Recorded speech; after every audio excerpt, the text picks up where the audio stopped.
Life is all about survival, and we never really know how long each of us have on this planet.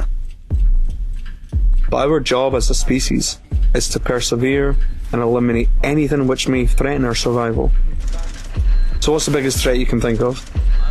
Pollution, disease, natural disasters.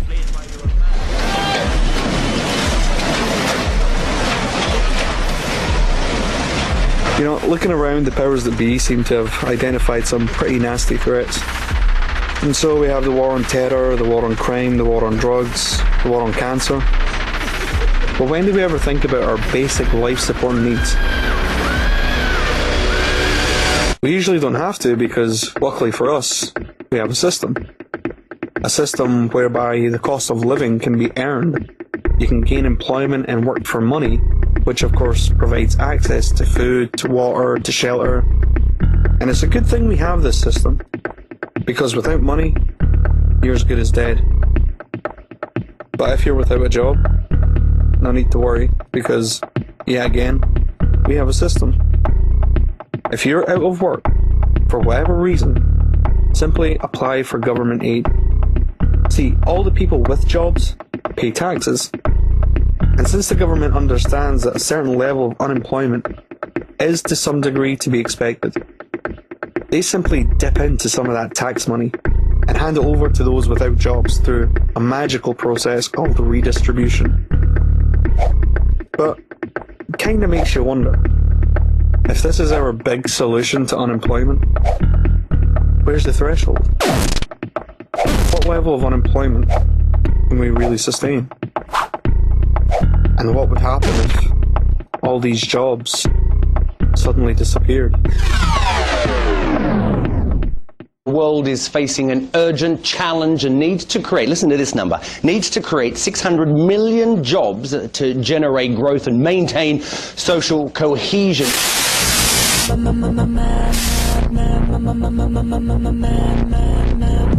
Defence giant BAE Systems has confirmed it's cutting almost 3,000 jobs at sites across the country. Tata Steel, which employs 90,000 people in its UK steel business, has announced it is cutting 900 jobs around the UK. Another blow to the region's economy today as the energy giant E.ON announced that 600 jobs are to go at a call centre in Essex. The Pfizer facility in Kent, the world's biggest drugs company, runs the UK's largest foreign-owned research and development facility. It will close entirely with the loss of most of 2,400 jobs. Ford has announced to trade union representatives that it will cease manufacturing cars in the UK after more than 100 years. Japan's Honda is to cut around 800 jobs at its plant near Swindon in southwest England. And we start tonight with news that the BBC has announced cuts and job losses across the region as part of a plan to make 20% savings. Hundreds of police jobs have already been slashed, with thousands more under threat. Kodak, the firm that invented the handheld camera and remains one of America's best-known brands, has filed for bankruptcy protection.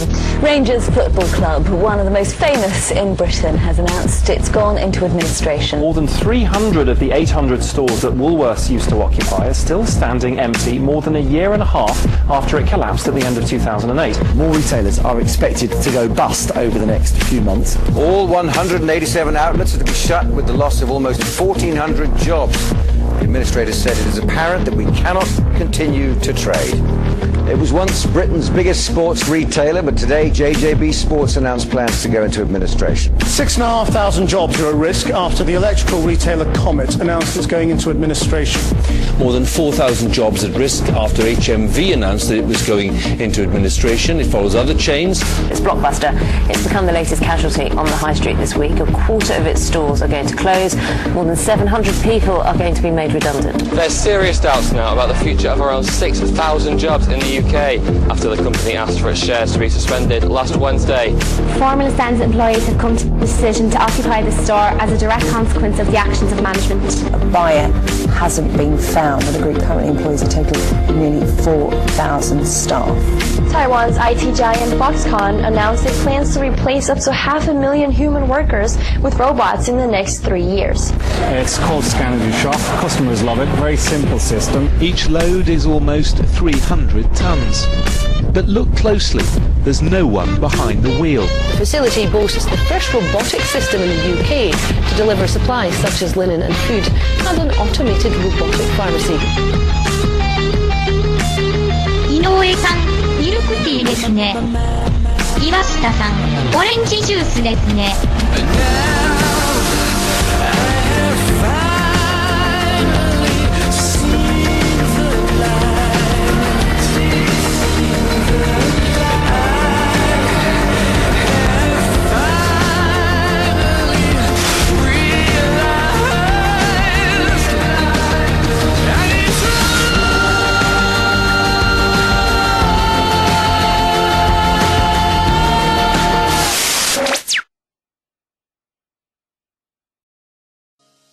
This isn't the first time unemployment has been a threat to this system.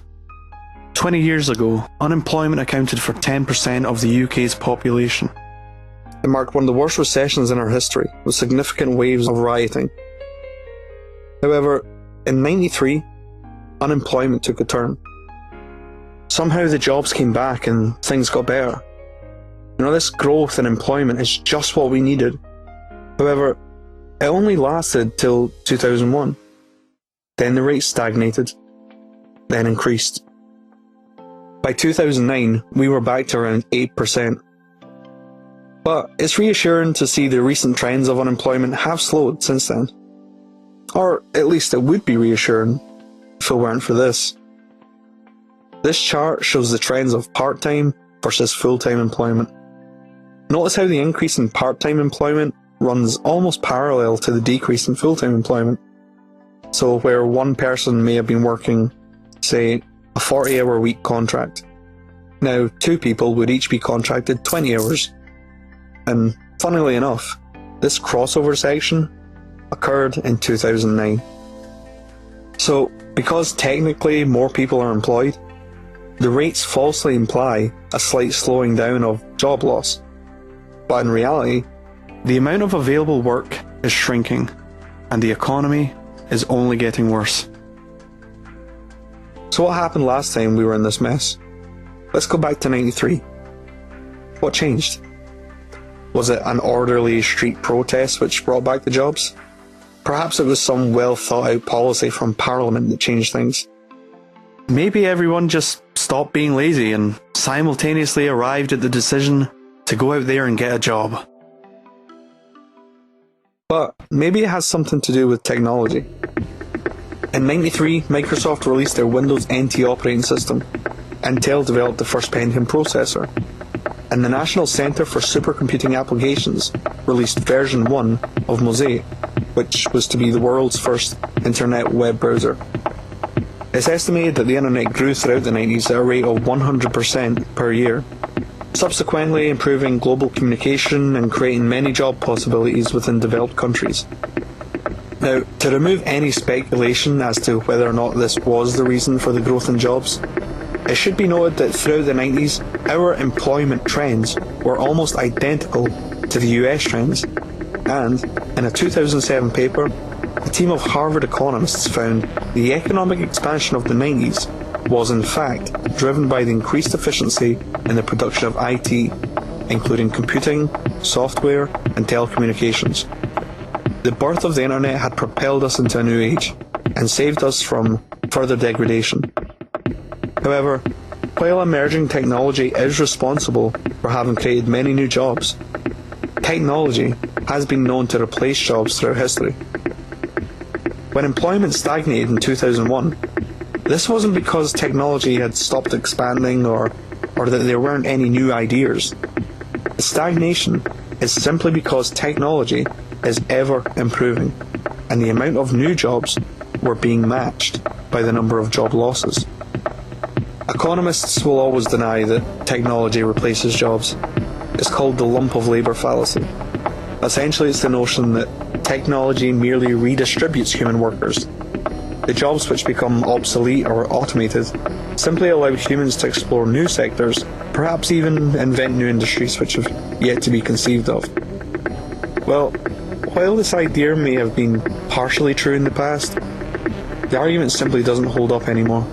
Computers these days are much smaller, faster, and durable, with ever-increasing mobility, dexterity, and artificial intelligence. They also become cheaper as time goes on. Moore's law demonstrates how computer processing power doubles approximately every 18 months. So, even if we were to create new jobs, why are we pretending we would give these jobs to humans? So, what does the government have to say about all this? Well, in June of 2011, not knowing what to do with the increasing unemployment, they invested £5 billion in the Welfare to Work scheme, also known as the Work Programme. This 5-year programme promises to help 2.4 million people find and secure long-term employment by paying private companies to do the work of actually looking for jobs on behalf of their unemployed clients. 1 year later, the Department for Work and Pension released the figures. Turns out the work programme was a complete failure. Only 3.4% of all those who signed up to the programme actually found work. 3.4%. Let's just put that into context. What percentage of people looking for work gained employment without the help of the programme? 1%? 2%? Well, the figures from the same period show 5.5%. That's right. If you're assigned to the programme, you are statistically less likely to find a job. Now, the failure of the work programme can be largely attributed to the lack of available jobs. But perhaps there's another factor. In joining the programme, if you find a job, you forfeit your right to minimum wage employment. And in place, you are subsidised with an amount equivalent to job seekers' allowance, making the work programme essentially a paid slavery scheme, excused under the guise of gaining experience. In late 2012, university graduate Kate Riley disputed the legality of the programme after being assigned to stack shelves in Poundland. Initially, her appeal was rejected. However, after further appeal, by 2013, 3 judges had ruled the regulations under which most of the back-to-work schemes were created are unlawful. Now, whatever the government's response to this ruling will be, they will not stop in their efforts to resolve the threat of unemployment. But let's face it, unemployment is not a threat to this system for the reasons we are usually given by mainstream outlets. Forget all the noise about economic recession, benefit cheats, immigration, or the idea that people are simply too lazy to look for a job. Automation, thus technological unemployment, is a mathematical inevitability of a system based on perpetual growth. And this pending eventuality is vastly misunderstood by the majority. And not just the majority of voters. There isn't a single politician who acknowledges, let alone understands the implications of technological unemployment. And what's worse, when human beings don't understand something, that's where fear comes from. We fear what we don't understand, and we fight what we don't understand. Okay, I have a very concrete question for you because you're getting wrapped up in this money and regulators and who was at fault. Technological automation is replacing jobs at the moment, and it has been forever. It's doubling every year. That's the rate, regardless of what financial system you have and what regulators you put in that place. So, without jobs as a basis for the economy, it's not really a question, more of a statement. Your system is going to be obsolete, and in fact, you're very lucky that you've been working this long because you get to get out at the last floor. It's going away. Yeah, but on the other side of the coin, I fear for my children. Absolutely, absolutely. So why are you a fan of the banks then? Everybody.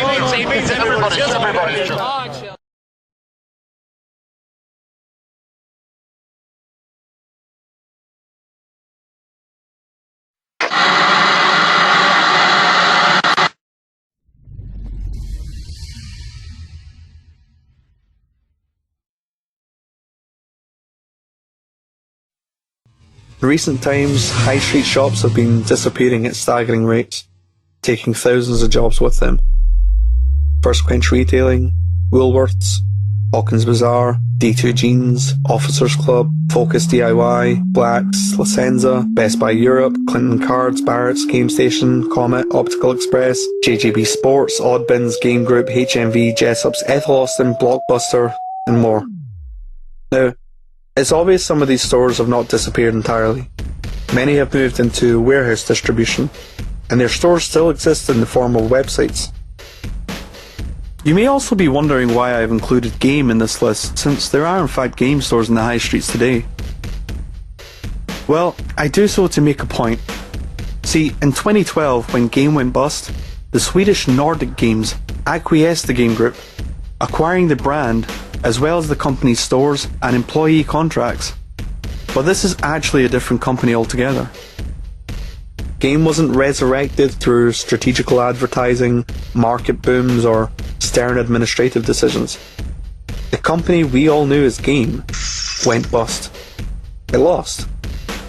But Game still had brand status. If it didn't, these shop fronts would read Nordic Games. So, why is there so much failure in retail? Are we merely witnessing the natural boom and bust cycles of free market economics? Or are we actually witnessing a retail transition? Looking back, our high streets consisted of small, family-owned businesses.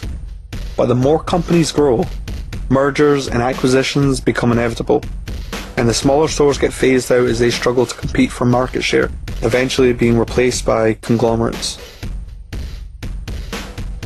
In much the same way, a natural evolution of retail is occurring again. Only this time the shops are being phased out, and the replacement is coming in the form of websites and software applications, which are conveniently accessible on the go with smartphones, and subsequently reduce our dependency on outlets such as high street banks, betting shops, and travel agencies. You've probably already witnessed technological unemployment on some level. For camera and film oriented shops like Jessup's, it's not so hard to understand. Barely anyone with a modern phone is going to buy a disposable camera and pay money to have film developed. And there probably aren't too many people with 8 megapixel camera phones who also require digital cameras.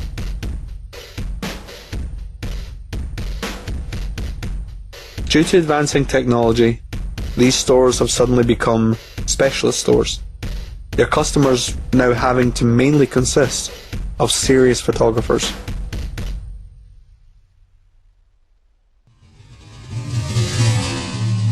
For music, video and game stores, there are 5 main threats here. 1. Supermarkets. Supermarkets are selling a lot of the same products, and most of the time cheaper. 2. Online stores like Amazon. They also offer good deals with the added comfort of 24-hour browsing and, of course, item delivery. 3. Pawn shops like cash converters. They get away with selling entertainment at a second-hand rate, making them even cheaper than the supermarkets. 4. Online, digital downloads and streaming, with apps like iTunes and Netflix, conveniently accessible through smart TVs, gaming consoles, PCs, and most phone and tablet devices. But let's not forget about number 5, good old-fashioned piracy. With the advancements of fibre optic broadband, you can now download entire movies in a matter of minutes. Not that I'm suggesting any of you do that, of course. That would be illegal. I'm just saying it's easier and faster than going to the shops, waiting on the postman, or signing into the Netflix account on the PS3. As an aside, if any part of you is enraged at the thought of all these immoral people illegally sharing media, why not aim some of that authentic aggression at the idea of a society which distributes digital entertainment in physical form? The wastefulness of this would be equivalent to having a unique physical address in order to access each and every website in existence. But perhaps you like the plastic cases, and what's wrong with that? Well, the case itself is made from polypropylene, while the clear film sleeve is made from polyester. By bonding these different plastic materials together, it makes them almost impossible to properly recycle on large scale. So when the plastic rips, breaks, or even just gets old and wasted, they have to either be buried in landfills or incinerated, which of course produces toxic chemicals.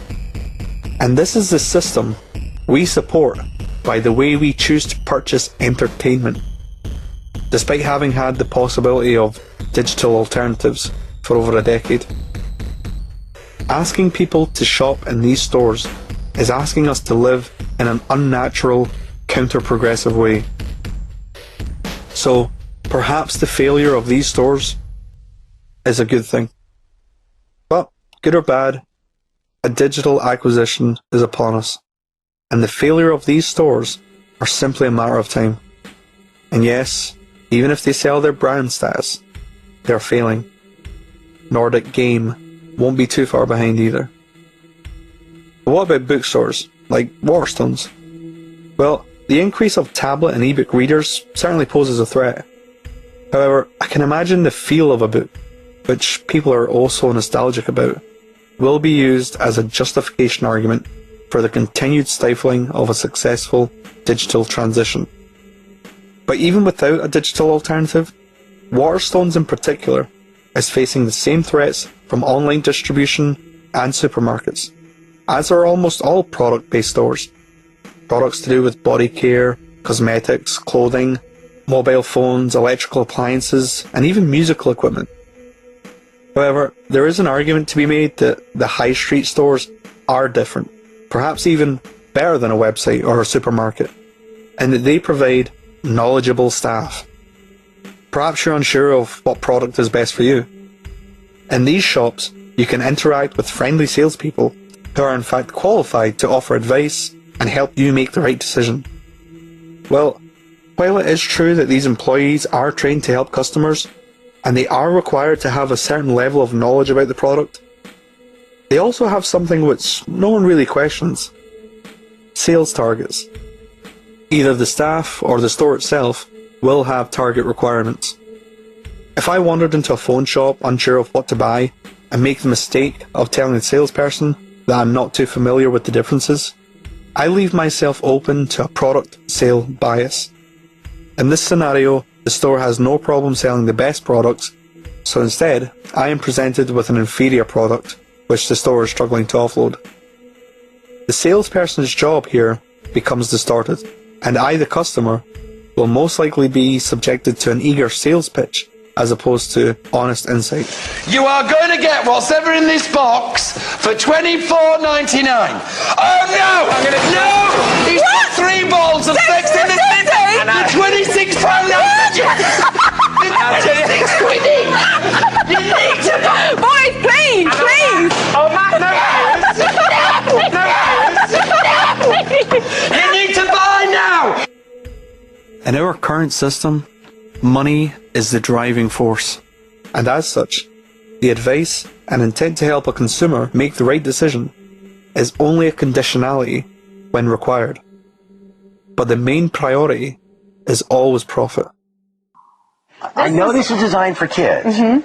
I've had some fun with this thing. This is amazing. What's so great about this is the kids love tablets. They love playing with tablets. They love the games. They love the educational games. But mom and dad want them to be safe. They want them to do, everything on. But, it's... You okay? Okay. What it does is it gives us an opportunity for us to be able to offer a piece of electronic equipment that is simple for children to operate, but also mom and dad can operate it as well. At $149.94, the secret of it is that it has all the technology that mom and dad's tablet has. It's got the Android operating system 4.0. It's got all... Now, had we instead used the internet as a guide, either through social media or public forums, we would obtain better and more accurate advice. The usefulness of these salespeople, which we've all grown accustomed to, pale in comparison to the advice found online. The rating systems found on public forums are in fact designed to weed out any bad or incorrect information, and without it, we are all vulnerable to the biases, lies, and manipulation of self-righteous profit seekers. But perhaps there's another element to the physical shopping experience that I'm missing. What about clothing shops? You know, I have to admit that even I thought they wouldn't be as affected by online alternatives, for the simple fact that most people like to try before they buy. I mean, who buys clothes without trying them on first? Well, I mean, I do, but that's because I'm a guy, right? You know, when I buy a t-shirt, I just look for the one with the big L, and they never really let me down. Maybe being male, I don't have to account for boob size when evaluating comfort. But surely women don't prefer buying online without getting to try the clothes on first. Well, when women's clothing shop, International, launched their online store in 2012, they took in more profit in one day from the website than all their retail outlets combined. That surprised me. Clothing doesn't seem to have any intrinsic immunity to the threat of online alternatives. Now, taking a look at retail outside of online threats, perhaps there is also something to be said about specialist shops in times of recession. Shops which specialise in ties, for instance, or underwear, or shoes, jeans, suits, exercise clothing and outdoor clothing. If we had a shop dedicated to just socks, would that work? Maybe in these hard times it's not surprising why all-in-one stores like Primark seem to be staying afloat. You want a shirt? Primark. You want a dress? Primark. Shoes, costume jewellery, candles, cushions, towels, even a mankini. And the comfort of finding everything under one roof also extends to the supermarkets. And looking at supermarkets, what happened when they began to implement self-service tills? In this Tesco's, the 9 items or less section has been completely replaced with self-scanning.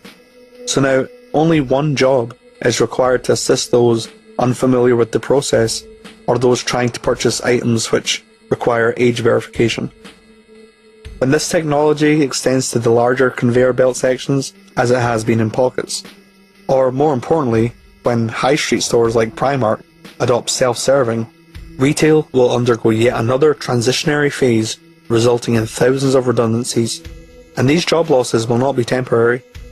For once this process is in place, there is no reasonable argument to go back to having lines of paid humans who are in fact now more expensive in the long run. And this new self-service revolution doesn't end there.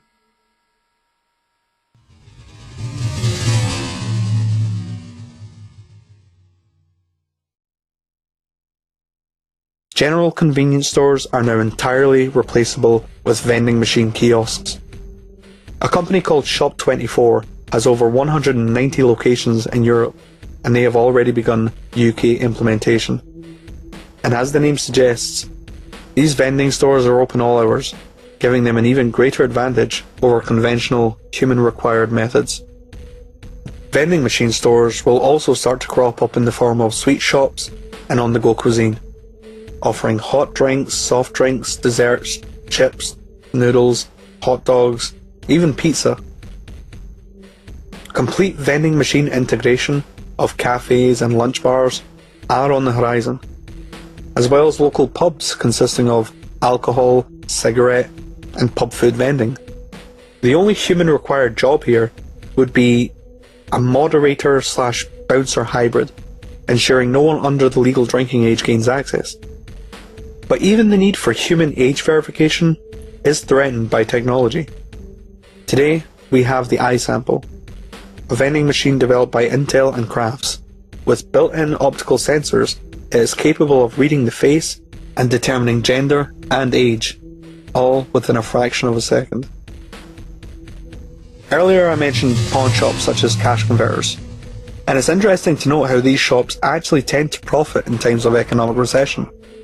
For the more we struggle to get by, the more likely we are to entertain leasing our goods at interest, despite the risk of losing them if we fail to buy them back within a certain time constraint. However, there are items which we would pawn with no intention of buying back, and I guess for that area of sales, more and more people are now turning to eBay. But how about charity shops? I believe they have longevity, as they provide a unique service. If you have old clothes or trinkets which you no longer need but don't feel they're valuable enough for the likes of eBay, charity shop donations are a morally viable way of discarding items no longer needed, and this product recycling process is far less wasteful than taking your old things to the skip. However, we are focusing on the relevance of a job loss and its effects on the economy. Since most charity shops are run by volunteers and their profits are in some part donated to charity, I fail to see their economic relevance here. Throughout the high street, the only shops which really seem to have immunity are the ones which require actual human-performed services, such as tattooing or hairdressing.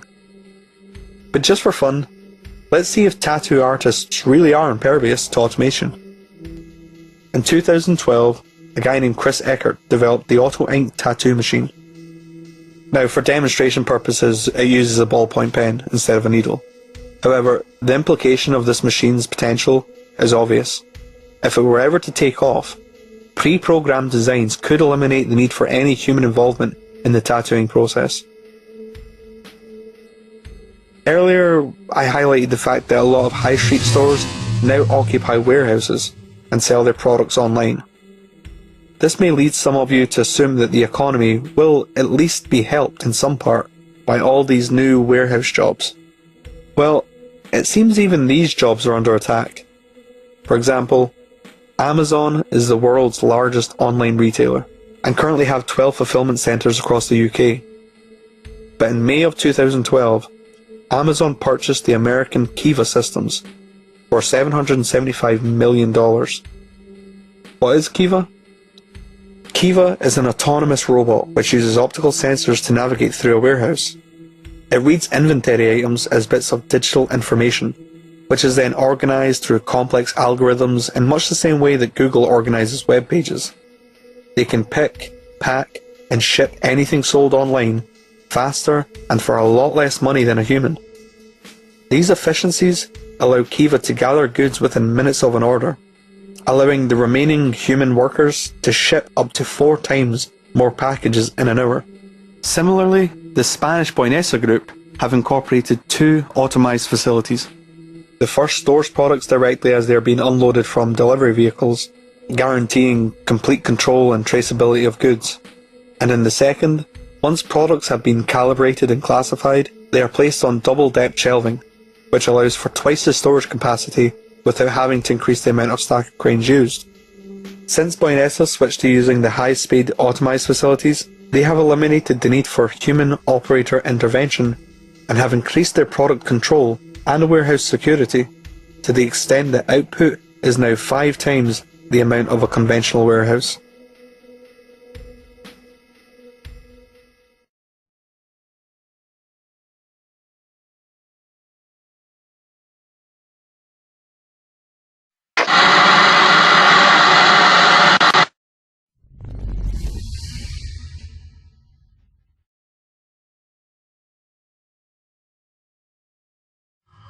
According to the Organisation of Economic Cooperation and Development, the manufacturing sector's share of both employment and GDP has gradually declined since the 60s, although manufacturing output, in terms of both production and value, has steadily increased since 1945. The reason, of course, is technology. And looking at the production of an automobile, it's easy to see why we prefer using machines. If these trends continue, it's not far-fetched to think most, if not all, factory workers will eventually be replaced by machines. Now, there's 3 main reasons as to why factory automation has yet to be fully integrated across the board. 1. Vulnerability. An automated system usually has to be pre-programmed for each specific task, which make them susceptible to committing errors outside of their immediate scope of knowledge.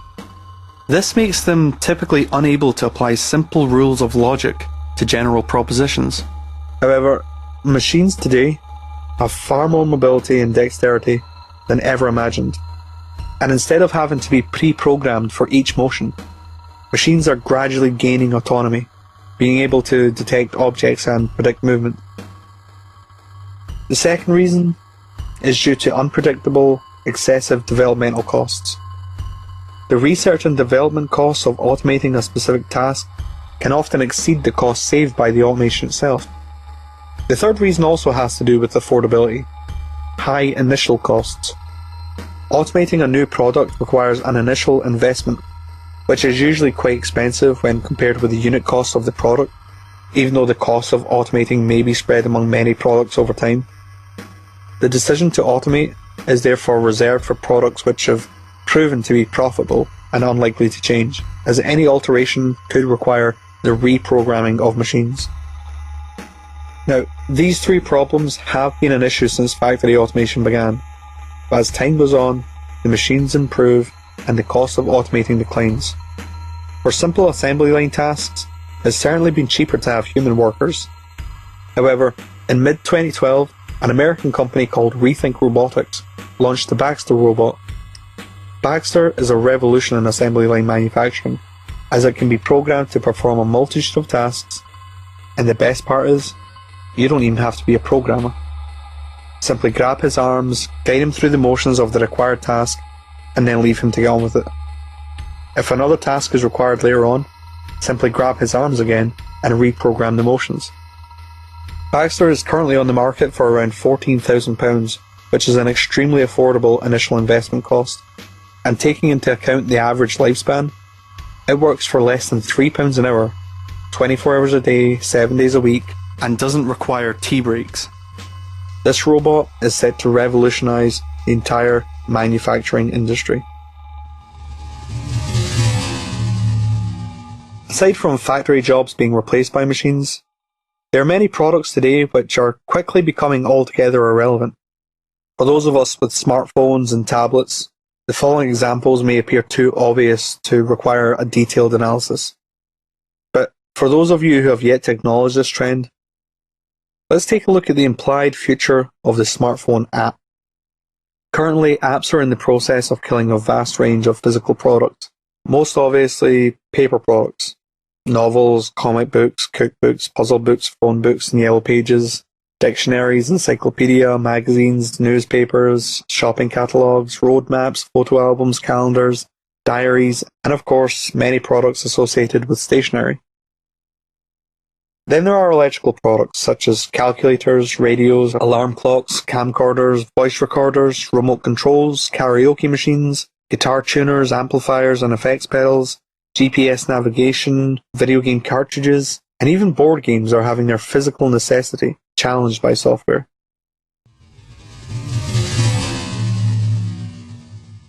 Now what about desktop computers? Most people only really use their PCs for surfing the web, socializing, listening to music and watching videos, all of which can now be done on the same smartphones and tablets. PCs, while not disappearing entirely, will decline in numbers because of this, affecting many jobs associated with producing not only the computers themselves, but think of all those peripheral devices associated with them, the keyboard, mouse, webcam, as well as the hardware components such as RAM chips and graphics cards. Now, this might seem overly pessimistic.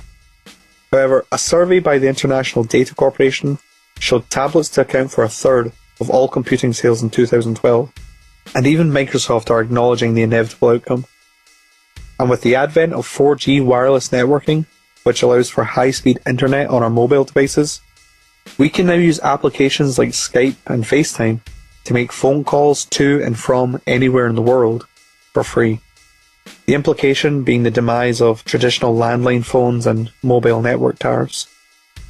British Telecom have been preparing for this and have already launched their cloud network.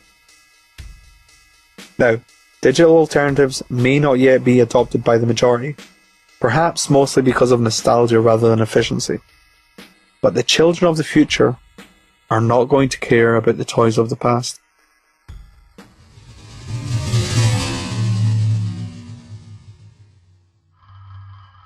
VHS, CD and DVD players, as well as Freeview, Sky and Virgin Media boxes, are all facing redundancy by the advancements of the smart TV. Why?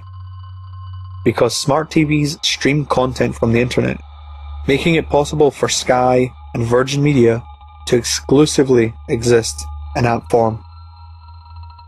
So what of all these lavish book, CD and DVD collections, which most of us equate to our status and identity? These erroneous collections are no longer optimal, as we now have digital media libraries with the likes of iTunes and iBooks. And when digital libraries are rehomed to our TVs, as well as our phone and tablets, just as the VHS collections were phased out by the improved format of the DVD, our current, wasteful, vanity-orientated physical media collections will be phased out and replaced with non-physical digital formats, alongside their required physical media players. And in fact, in January of 2013, tech giant Philips gave in and sold their home entertainment appliances division, and now only produce coffee machines, juicers, toasters, and electric razors. The rise of high-speed fibre optic broadband will also extend the extinction of irrelevant peripherals to Blu-ray players and video game consoles. That's right, even video games will be played via internet streaming. Sound far-fetched? Well, Sony Entertainment doesn't think so. In July of 2012, they spent $380 million purchasing the cloud-based video game streaming network, Gaika. And even Xbox co-founder Nat Brown has expressed concerns over the implication of Apple entering the games industry, acknowledging the potential of their already established infrastructure to easily replace the Xbox, PlayStation, and Nintendo consoles.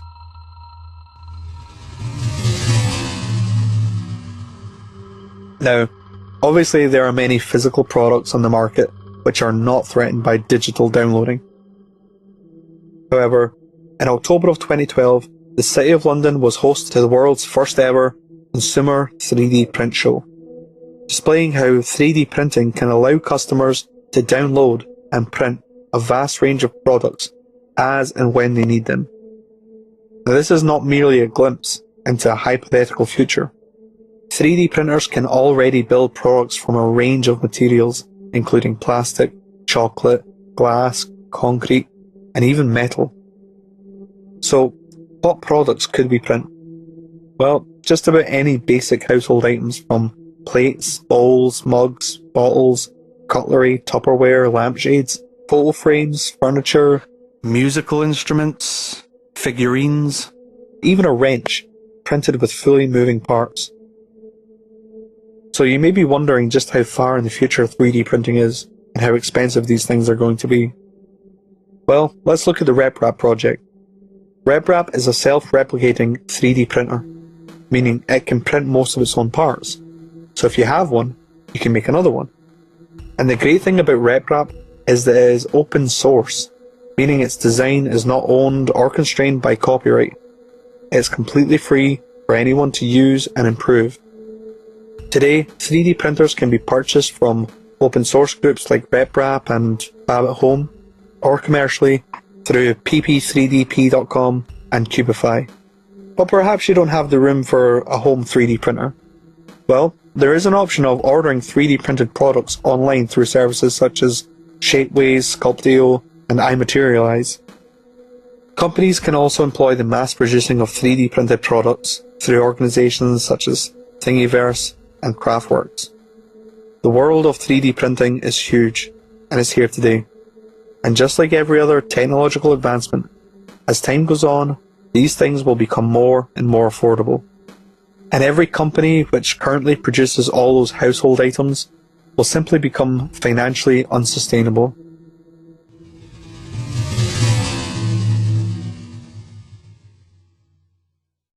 A group called PIF3D aimed to exploit the replicating abilities of RepRap by taking the machine to universities and hosting 24-hour 3D printing parties, where they give people the skills to build one of these things. The objective being that these people can pay it forward.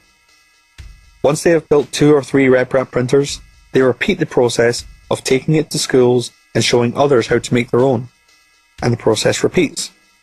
The idea of paying it forward could easily spread like wildfire, meaning just about everyone in the world could own a 3D printer for next to nothing. Now, as 3D printers become more mainstream, there will most likely be attempts to patent certain design elements and sell each downloadable product commercially. However, once a product is on a CAD file, there is no real reason 3D designs would be immune to internet piracy.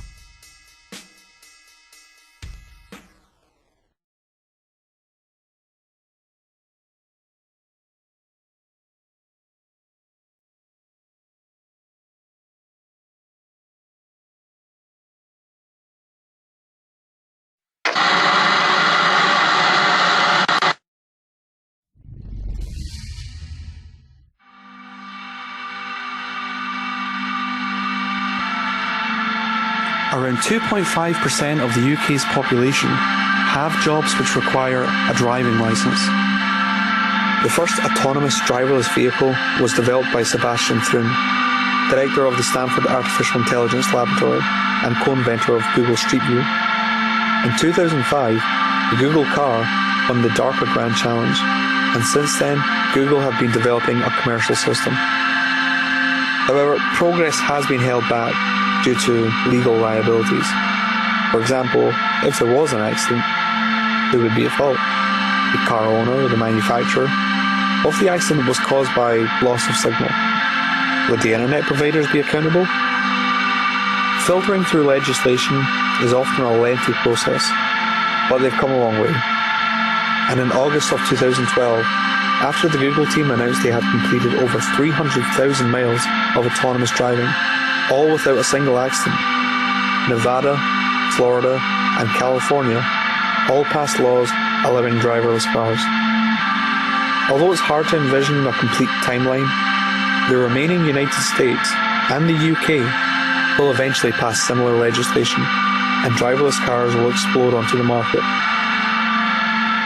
As well as the American-based Google car, which most of us are probably aware of, there is also a German creation from Autonomous Labs at the Free University of Berlin, and their project has already been given approval to run a driverless taxi service throughout Berlin and Brandenburg. Now, for those of you who may feel hesitant about assigning the control of your vehicle to a machine, know that the Kiva systems mentioned earlier have essentially the same autonomy, and they too have yet to witness a single accident. Compare that to the UK's current yearly rates of 3,000 motor vehicle incidents resulting in fatalities, 35,000 resulting in serious accidents, and a total 276,000 severities.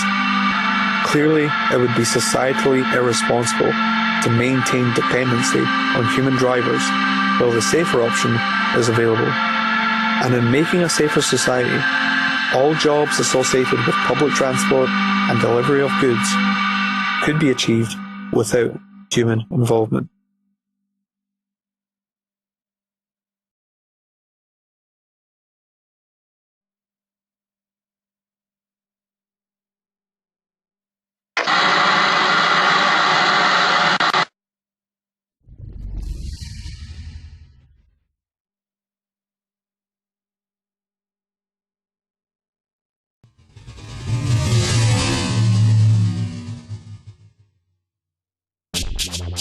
GEA Farm Technologies provides technological solutions to livestock farming, including the development of a fully automated milking system for dairy farms. Dairy cows are guided into these MI1 milking units. The cow's electronic tag is identified and their pre-allocated amount of food is dispensed. A 3D camera scans and identifies the udders, then attaches to the teacups. It washes, dries, and pre-milks the cows. This amazing technology reduces labour, increases milk production, lowers stress of both the cows and the farmers, and electric tagging allows for the ability to manage cows individually. So, when is this technology being implemented? Well, looking at the UK alone, it's actually already been in use since 2011.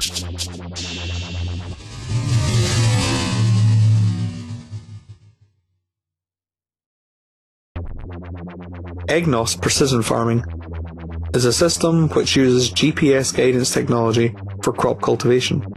The auto-track technology sends signals to the tractor steering system via a GPS receiver. The resulting navigation is so precise that farmers can actually treat soil and crops in a site-specific manner and ensure optimum chemical doses are applied to the right places. The system has been shown to cut costs on fertilization and fuel, reducing the environmental impact, and because the tractors steer themselves, it also reduces operator fatigue. As you've probably guessed, it's only a matter of time before these tractors are also equipped with autonomous driving technology, spelling the end of this particular human-required task and allowing for the full automation of crop cultivation. But why limit crop cultivation to fields? In 1999, a professor of environmental health sciences at Columbia University in New York, Dixon Despomier, challenged his students to feed the entire population of Manhattan using 13 acres of usable rooftop gardens. The class calculated that only 2% of all the people could be fed using this method. Unsatisfied with the results, Despomier made an off-the-cuff suggestion of growing plants indoors and vertically. The idea sparked interest, and by 2001, the first outline of a vertical farm was introduced.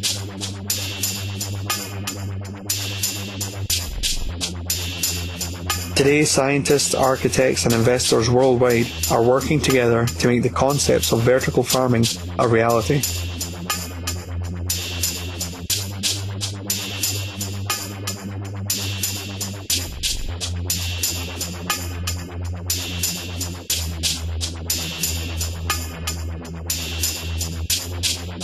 Unlike traditional agriculture, a controlled indoor environment is not susceptible to crop loss from severe weather conditions, nor is it limited by seasonal crop production.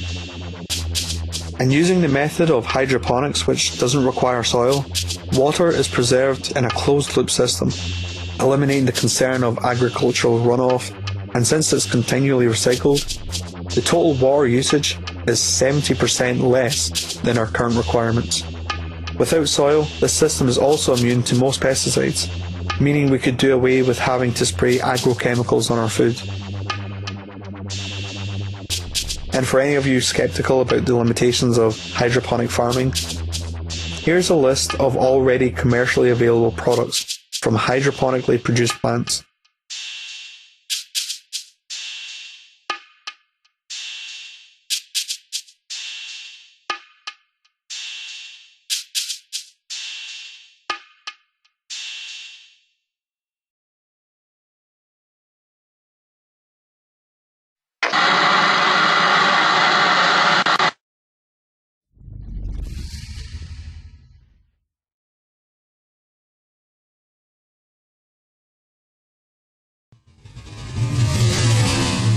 Up next, it sounds like science fiction, but Dr. Nancy Snyderman reports on how your smartphone may change medicine, including warning you of a heart attack.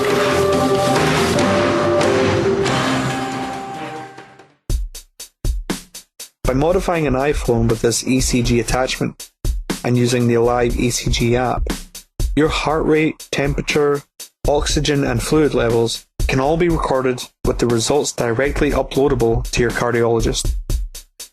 Blood, saliva, urine, and even sweat can all be tested with this device. Combined with a wireless ultrasound, full physical checkups can be carried out remotely from anywhere in the world. There's 20 million, over 20 million echocardiograms done a year. So 20 million times $800, that's a lot of money.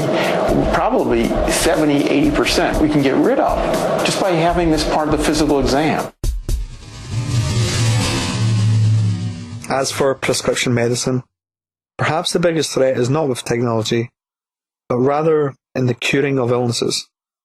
15-year veteran of the pharmaceutical industry, Gwen Olson, stated, "The pharmaceutical industry is in the business of disease maintenance and symptoms management. They are not in the business of curing cancer, Alzheimer's, or heart disease, because if they were, they would be in the business of putting themselves out of business." Now, for those of you who doubt the medical establishment would knowingly put profitability ahead of actually helping people, you need to look for no further evidence than a 2002 UK clinical trial, which found most antidepressants to be as effective as sugar pills, giving the effect of a working drug through nothing more than a placebo. And It's not hard to see why the medical industry would choose to promote the constant reselling of pharmaceuticals.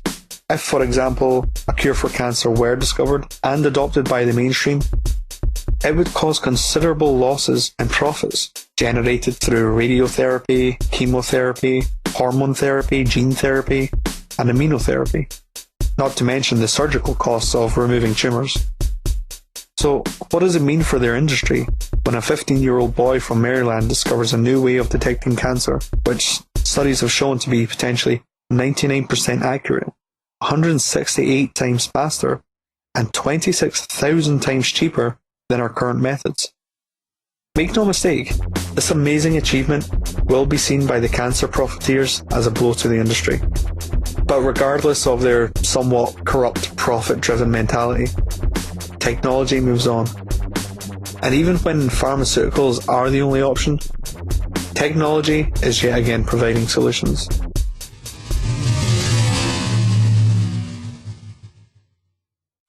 Organic chemists make molecules, very complicated molecules, by chopping up a big molecule into small molecules and reverse engineering. And as a chemist, one of the things I wanted to ask my research group a couple of years ago is, could we make a really cool universal chemistry set? In essence, could we app chemistry?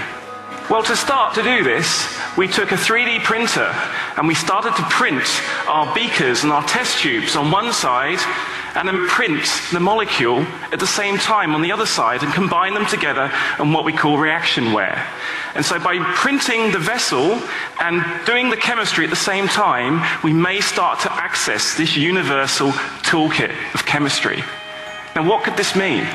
Well, if we can embed biological and chemical networks like a search engine, so if you have a cell that's ill that you need to cure, or bacteria that you want to kill, if you have this embedded in your device at the same time and you do the chemistry, you may be able to make drugs in a new way.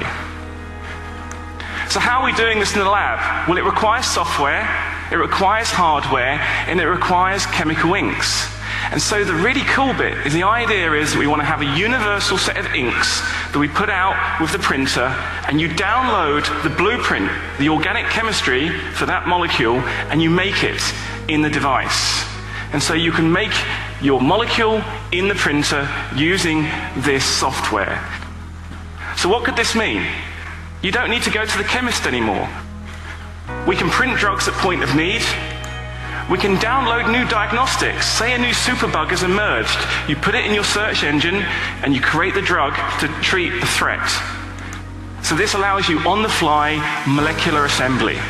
But perhaps for me, the cool bit going into the future is this idea of taking your own stem cells with your genes and your environment, and you print your own personal medicine. And if that doesn't seem fanciful enough, where do you think we're going to go? Well, you're going to have your own personal matter fabricator. As well as using bioprinting for binding molecules into medicine, bioprinting is also being used to construct organs. Today, we can print an entire lung.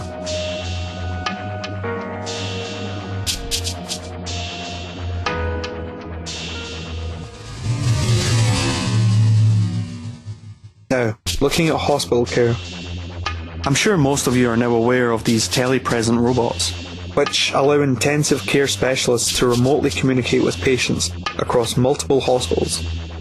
And as the robots have the ability to transmit information regarding the heart and breathing, examinations can occur much faster while actually reducing the workload of hospital staff, since it eliminates the need for patients to be transferred to intensive care units in some cases. The hospital's workload is also being reduced by Aethion's TUG system, in which an autonomous robot courier can make their rounds carrying prescriptions, medical waste, food trays, and up to 200 pounds of laundry.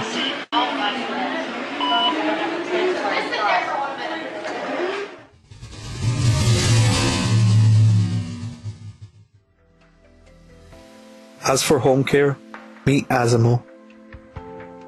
Asimo is a humanoid robot created by Honda, with the aspiration of helping people who lack full mobility. Since he was first introduced in 2000, he has gradually improved in mobility and communication.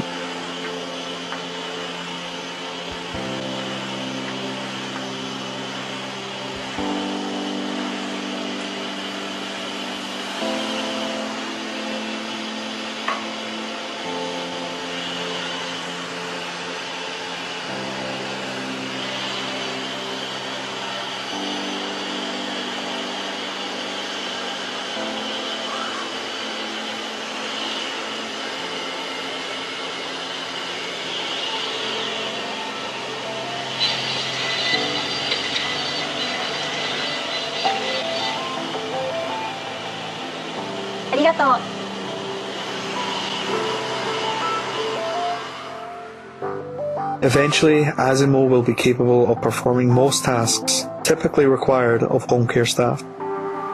Now, there are many people who irrationally fear technology, with their frame of reference limited to what they see in movies. But in reality, technology is the provider of many solutions across the full spectrum of health and illnesses. When she was born, her legs were up by her ears and her shoulders were internally rotated, and she had ulnar deviation on her hands and rocker bottom feet. The geneticist came upstairs and told us she had arthrogryposis multiplex congenita.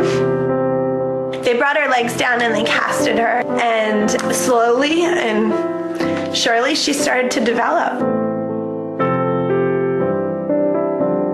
Our first year with Emma, we found out that there was going to be a conference, and it was in Philadelphia. It was an arthrogryposis family meeting in Philadelphia where I described the Rex. We watched a presentation on the Rex.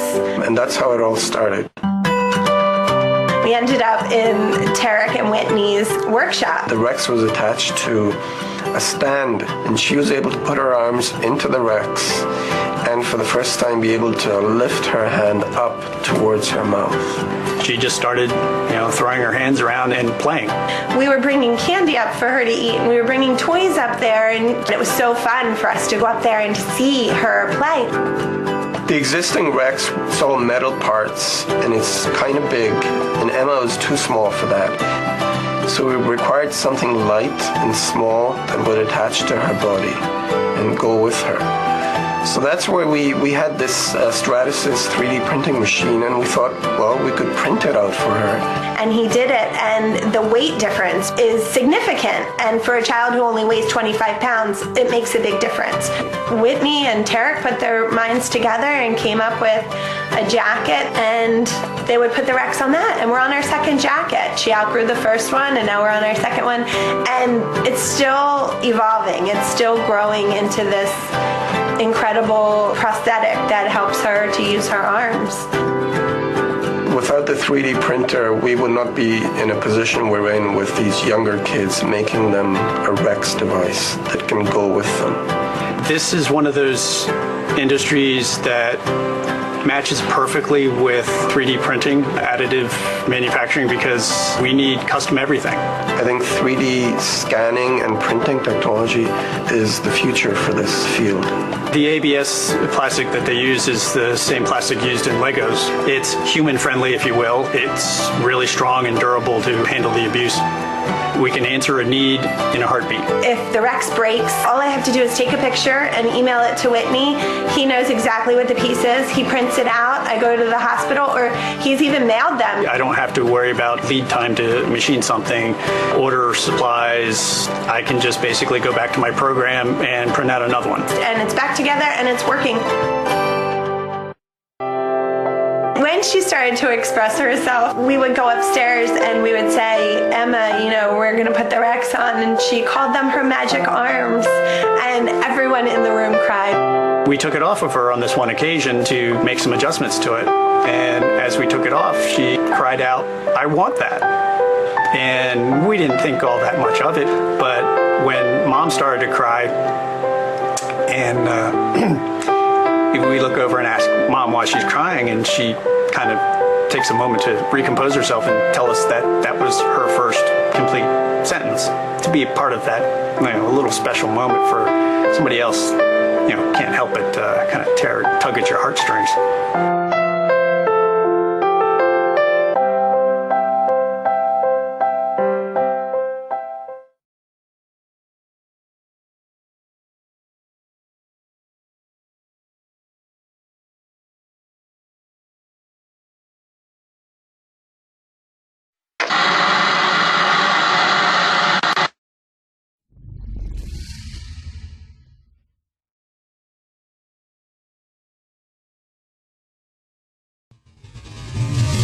fast food industry, for one, is heavily under threat by the same self-serving processes mentioned earlier.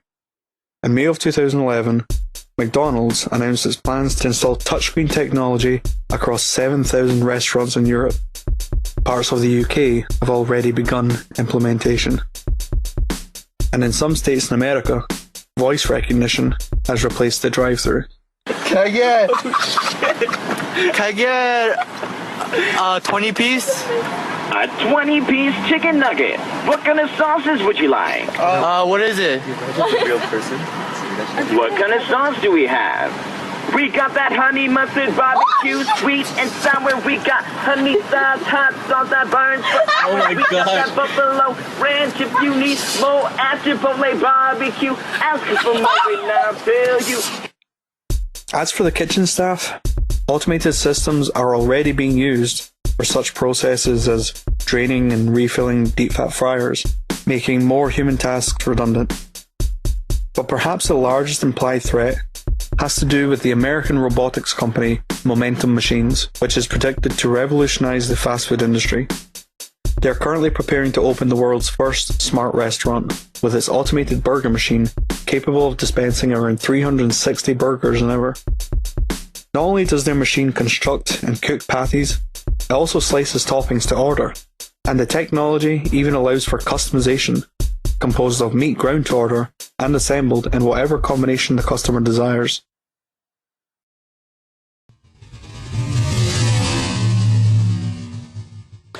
Restaurant jobs are also threatened by automation. Whether it's assisting chefs,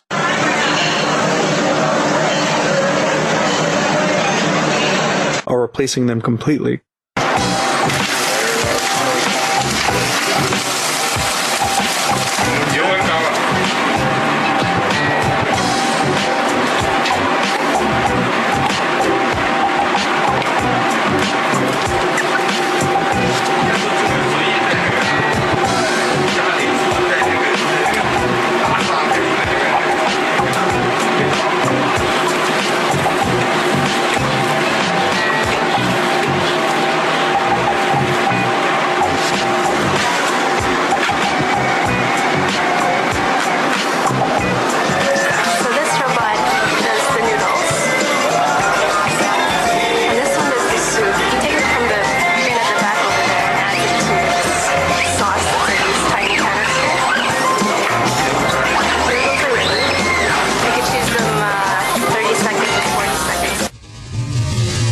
What about the job of the restaurant waiter?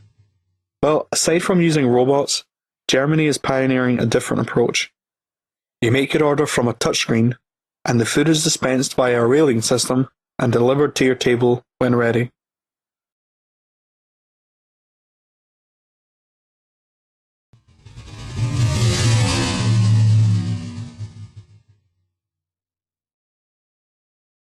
Hotel services are a little harder to automate.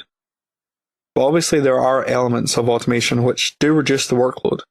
Straight away you have automatic check-in and a restaurant that turns into a dance floor.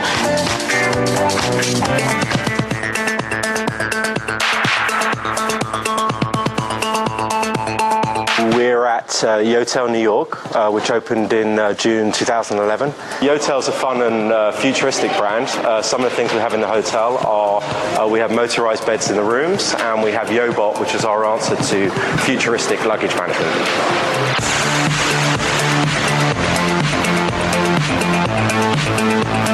At the moment, what we do is we take people's luggage and they store it in the bins provided, and the Yobot takes it and stores it up on the wall. What we've done now is we've agreed with the airports, for example, like the JetBlue terminal, you'll be able to choose which airport you want to go to, say JFK or Newark. The bin will come down, you'll put your luggage in there, and then Yobot will shift your luggage through tunnels in New York, and you'll be able to pick it up at each of the airport terminals.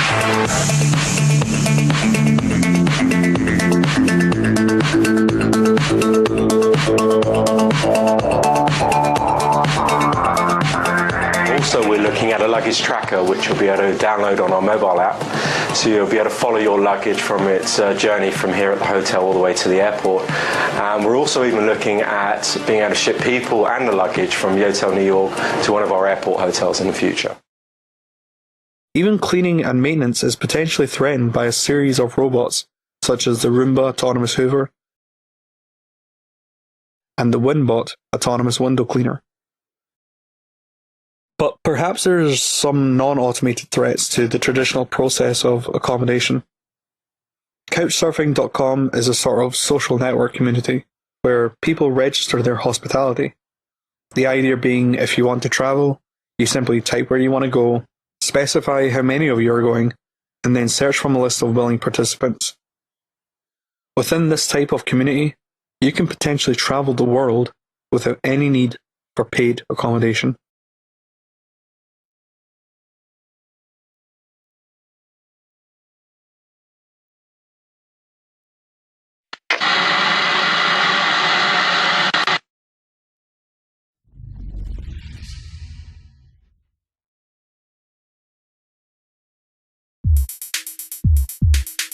The Sandvik Group are currently the leading global suppliers of service and technical solutions for the mining industry. Sandvik Automine has focused its efforts on developing a comprehensive solution for improving the safety, efficiency, and productivity of underground mining operations. Using autonomous trucks for loading and hauling, they have created a flexible system which can be adapted to the unique working environments of individual operations, even processing ore to high-grade copper concentrate on site. Through automation, they have eliminated many human-required jobs, while increasing production and improving drilling accuracy, which has also been shown to lower the risk of damage incurred by machines. Currently, Sandvik Automine are optimistic about achieving 100% automation of mining. Similarly, since 2009, the Australian mining company Rio Tinto has been using a fleet of Komatsu trucks. The trucks are over 20 feet tall, weigh over 10 tons, and are capable of carrying over 300 tons of material. The trucks are fitted with Komatsu's autonomous haulage system, which allows for navigation from loading units to dumping locations including waste dumps, stockpiles and crushers. However, let's take a step back. Looking at the end production of a mining operation, the reason we associate gold and silver with such high value is because of the difficulty in obtaining and processing these materials, coupled with the time it takes for the earth to naturally produce a diamond, for example. The ability to produce a diamond in a lab has been around for a long time. However, gem quality results have only been achievable in the last few years. Specifically, the American company Gemesis have made huge advancements in the production of synthetic diamonds, with an output of up to 40 rare gems each day. As for the cost, a 1 carat yellow diamond from nature equates to about £13.5 thousand, whereas a synthetic replica costs just £4,000. So when we begin to speculate about the future of synthetic materials, perhaps it's not too far-fetched to think we could create copper, coltan, gold and silver, and bring these materials to market for a much lower cost than they are today, which would invariably reduce the cost of all technological applications which depend on these materials.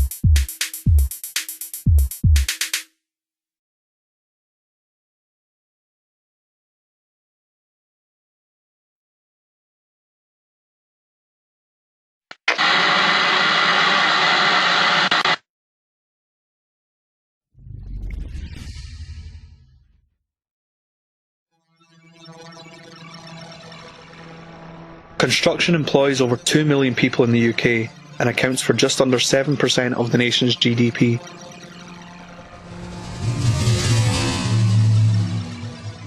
Firstly, let's look at construction as it is today. Because of all the different trades involved, construction is prone to management inefficiency and corruption. The actual process itself is slow, labour-intensive and inefficient, as well as being costly and usually over budget. It is also highly wasteful of resources and is responsible for producing vast amounts of carbon emission. As far as safety is concerned, construction is more dangerous than both mining and agriculture. Each year, an average of 60 workers are fatally injured, with 74,000 non-fatal injuries. Now let's look at the alternative. Contour crafting is a process developed by the University of Southern California's Information Sciences Institute. Though originally conceived as a method to construct molds for industrial parts, the technology of rapid home construction was proposed as a way to rebuild cities after natural disasters occurred. Currently, it uses a computer-controlled crane to distribute concrete layer by layer, incorporating plumbing and electrical network installation. With contour crafting, buildings are rapidly and efficiently constructed with zero manual labour, zero waste, and little emission. It is estimated an average family home could be built in less than 20 hours. However, the homes of the future will not be constrained by today's architectural limitations, for these machines can extrude intricate and complex designs. Perhaps the design of your home will only be limited by your imagination. Now, contour crafting is still relatively new. However, it's easy to see how in the near future this project could be commercialized as a means of streamlining the entire construction industry, destroying a number of jobs not only associated with construction, but also those of plumbers, electricians, and perhaps even architects.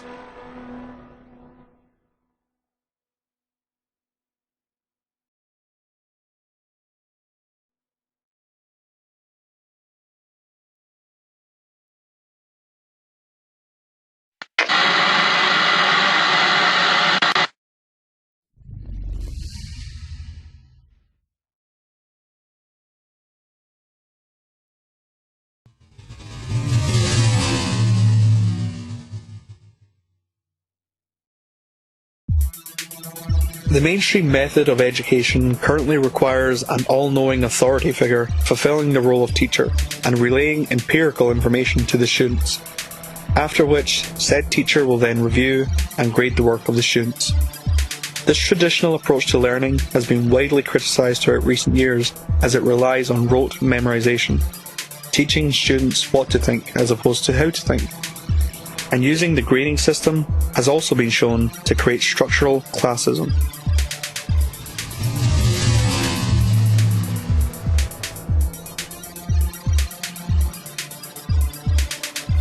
Sagutha Mitra is a professor of educational technology at the University of Newcastle. His first experiments in child learning began in 1999 with the Hole in the Wall project. Initially, a computer was placed in a kiosk built within a wall in a slum in New Delhi, and children were allowed to use this computer freely. The experiment aimed to show that kids could be taught by computers very easily without any formal training and independent of adult supervision. Mitra termed this approach minimally invasive education. The experiment grew and was repeated in many places. Currently, there are more than 23 hole-in-the-wall kiosks in rural India, and in 2004 it was extended to Cambodia. The results have now demonstrated that groups of children, irrespective of who they are or where they are, can learn to use computers and the internet on their own, using public computers in open spaces such as streets and playgrounds, even without initially knowing any English. I wanted to test the limits of this system. The first experiment I did out of Newcastle was actually done in India, and I set myself an impossible target. Can Tamil-speaking 12-year-old children in a South Indian village teach themselves biotechnology in English on their own? And I thought, I'll test them, they'll get a 0, I'll give them material, I'll come back and test them, they'll get another 0, I'll go back and say, yes, we need teachers for certain things. I called in 26 children, they all came in there, I told them that there's some really difficult stuff on this computer. I wouldn't be surprised if you didn't understand anything. It's all in English, and I'm going. I came back after 2 months, and the 26 children marched in looking very, very quiet. I said, well, did you look at any of the stuff? They said, yes, we did. Did you understand anything? No, nothing. So I said, well, how long did you practice on it before you decided that you understood nothing? They said, we look at it every day. So I said, for 2 months you were looking at stuff you didn't understand. So a 12-year-old girl raises her hand and says, apart from the fact that improper replication of the DNA molecule causes genetic disease, we've understood nothing else.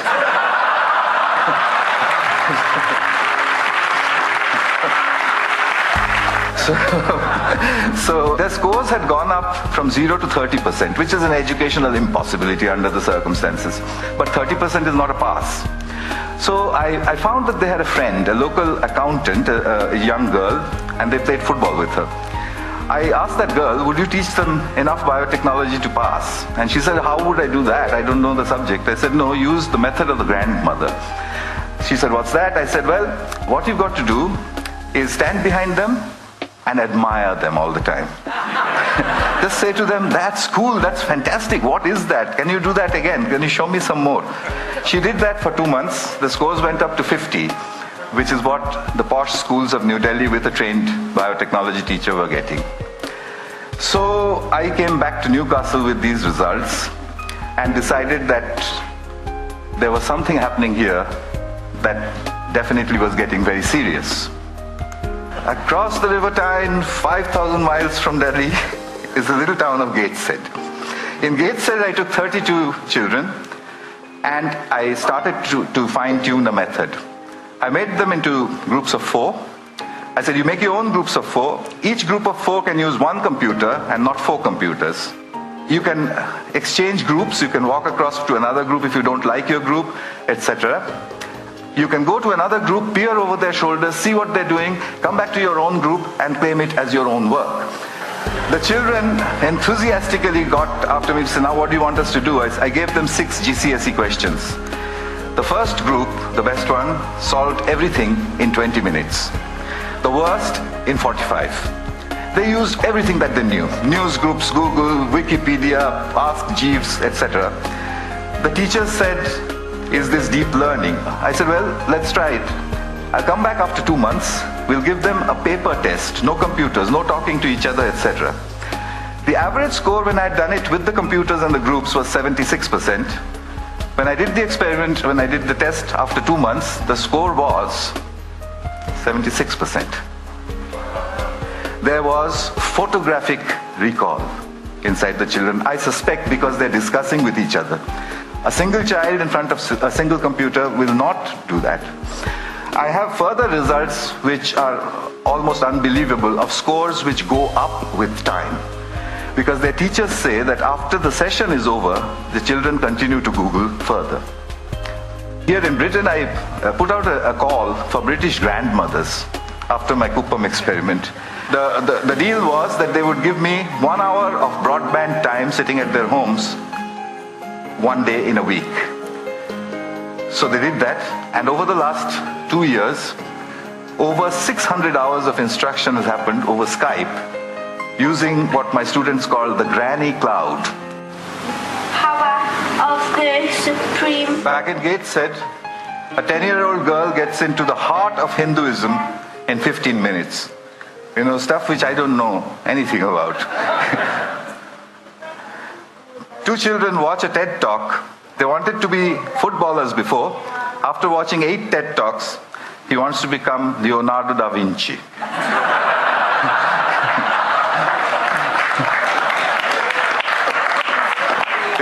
It's pretty simple stuff. This is what I'm building now.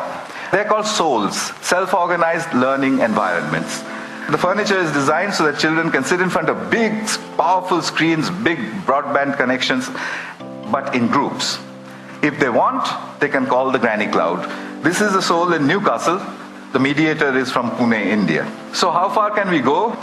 I think we've just stumbled across a self-organizing system. A self-organizing system is one where a structure appears without explicit intervention from the outside. Self-organizing systems also always show emergence, which is that the system starts to do things which it was never designed for, which is why you react the way you do, because it looks impossible. I think I can make a guess now. Education is a self-organizing system where learning is an emergent phenomenon. It will take a few years to prove it experimentally, but I'm going to try. But in the meanwhile, there is a method available. 1 billion children, we need 100 million mediators, there are many more than that on the planet, 10 million souls, $180 billion and 10 years. We could change everything. So, children left to their own devices are capable of self-learning, perhaps limited only by their ability to search for information. But what if this process was made easier? What if there was a website which consolidated a vast range of subjects, with short educational, explanatory videos detailing almost every aspect of mathematics, history, healthcare, medicine, finance, physics, chemistry, biology, astronomy, economics, cosmology, civics, and computer science? Well, that website exists. It's called Khan Academy. Developed by Salman Khan in 2006, the site currently has more than 4,000 micro-lectures and has delivered over 240 million lessons worldwide. In fact, the Khan Academy has been so successful, it is likely the primary inspiration behind Academic Earth, which has evolved the concept to include actual lectures from more than 40 top US colleges, including Harvard, MIT, Princeton, Stanford, and Yale. Since Academic Earth, a group of educators from Stanford University have formed Coursera, adopting the same principles as Khan and Academic Earth. However, with Coursera, upon the completion of online courses, students are awarded certificates, which can and indeed have been used to gain employment, and in some cases as a substitute for credit in real-world educational institutions.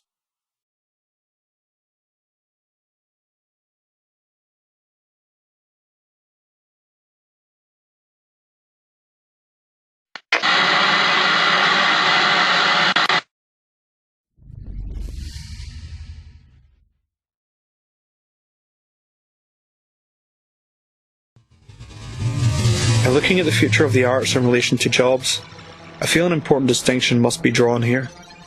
There are really two concepts of employment which tends to go unacknowledged. The first is driven by financial necessity. This version makes employment something we submit to in order to gain access to our life-supporting needs. The other is driven by passion, making employment a creative outlet where financial stability is a byproduct and not the primary motivation. In fact, when it comes to art, or any process involving creativity, monetary rewards are actually inverse to productivity. Our motivations are unbelievably interesting. I mean, the science is really surprising. The science is a little bit freaky, okay? We are not as endlessly manipulable and as predictable as you would think. There's a whole set of unbelievably interesting studies. I want to give you two that call into question this idea that if you reward something, you get more of the behavior you want. If you punish something, you get less of it. So let's go from London to the mean streets of Cambridge, Massachusetts, in the northeastern part of the United States. And let's talk about a study done at MIT, Massachusetts Institute of Technology. Here's what they did. They took a whole group of students, and they gave them a set of challenges. Things like memorizing strings of digits, solving word puzzles, other kinds of spatial puzzles, even physical tasks like throwing a ball through a hoop. Okay, they gave them these challenges, and they said to incentivize their performance, they gave them 3 levels of rewards. Okay, so if you did pretty well, you got a small monetary reward. If you did medium well, you got a medium monetary reward. And if you did really well, if you were one of the top performers, you got a large cash prize. Okay. We've seen this movie before. This is essentially a typical motivation scheme within organizations, right? We reward the very top performers, we ignore the low performers, and the other folks kind of in the middle. Okay, you get a little bit. So what happens? They do the test, they have these incentives. Here's what they found out. 1, as long as the task involved only mechanical skill, bonuses worked as they would be expected. The higher the pay, the better their performance. Okay, that makes sense. But here's what happens. But once the task called for even rudimentary cognitive skill, a larger reward led to poorer performance. Now this is strange, right? A larger reward led to poorer performance? How can that possibly be? Now what's interesting about this is that these folks here who did this are all economists, 2 at MIT, 1 at the University of Chicago, 1 at Carnegie Mellon, okay, the top tier of the economics profession. And they're reaching this conclusion that seems contrary to what a lot of us learned in economics, which is that the higher the reward, the better their performance. And they're saying that once you get above rudimentary cognitive skill, it's the other way around. Which seems like this kind of, the idea that these rewards don't work that way seems vaguely left-wing and socialist, doesn't it? It's kind of this kind of weird socialist conspiracy.